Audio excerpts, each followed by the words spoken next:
Dr. Sharma, thank you so much for having us here at your office today.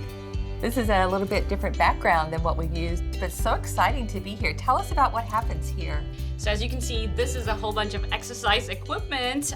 This is actually a cardiac rehab lab that we have here at Green Spring Station at Johns Hopkins. Provides a great reassurance to patients because they've gone through a significant life-altering change.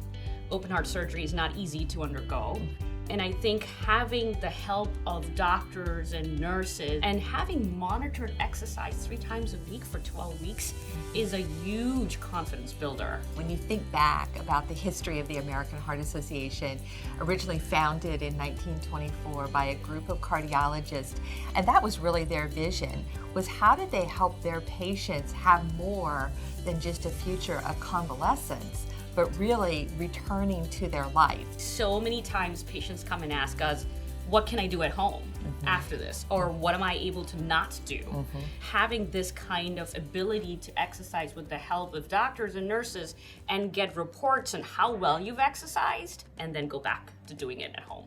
Well worth the investment. Absolutely. So, we envisioned the Red Chair Series as an opportunity to highlight women in cardiology, but I know that you're also very interested in maternal health. Yes. Can we talk a little bit about how those two intersect and why it's so important? I think, we as cardiologists tend to think about heart disease as a disease of folks that have had hypertension and diabetes and then have had life-altering changes like a heart attack. But there is an underserved area of cardiology, especially in the care of women. Maternal mortality and maternal cardiovascular disease in the United States is the highest in all of the industrialized nations. And so it allows us to pause and think as to how can we work in a multidisciplinary fashion and provide support as cardiologists to help get that woman not only through pregnancy, but then have them come back to cardiology or internal medicine for preventive care. People greatly overestimate what their own health is, oftentimes. Yes. And it's so important that we have a level of awareness in our community, that we provide the education, and that we as individuals really do be honest with ourselves about what our risk factors are so that we can do better. When you know better, you do better, right? You know your body better than anybody. There's nobody else who knows that better. And you know yourself better than anybody.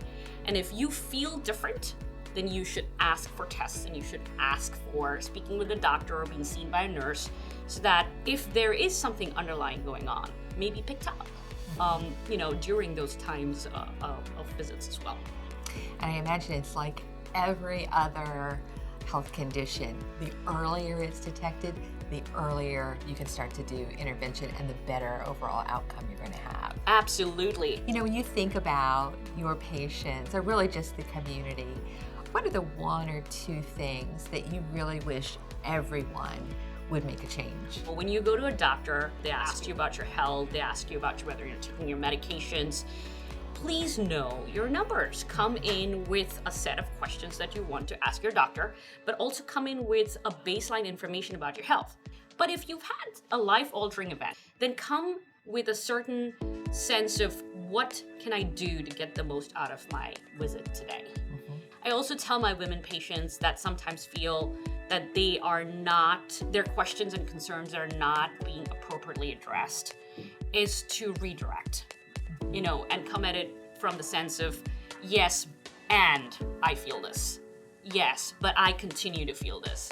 Many times I do feel that having a family member who can endorse your symptoms really provides a lot of insight to clinicians as to how that person lives, and also helps reinforce some of those questions that you're asking clinicians. Dr. Sharma, it has been such a pleasure to have the opportunity to sit down with you as part of the Red Chair series. Thank you so much for all you do to support our community, to support your patients, to support the American Heart Association.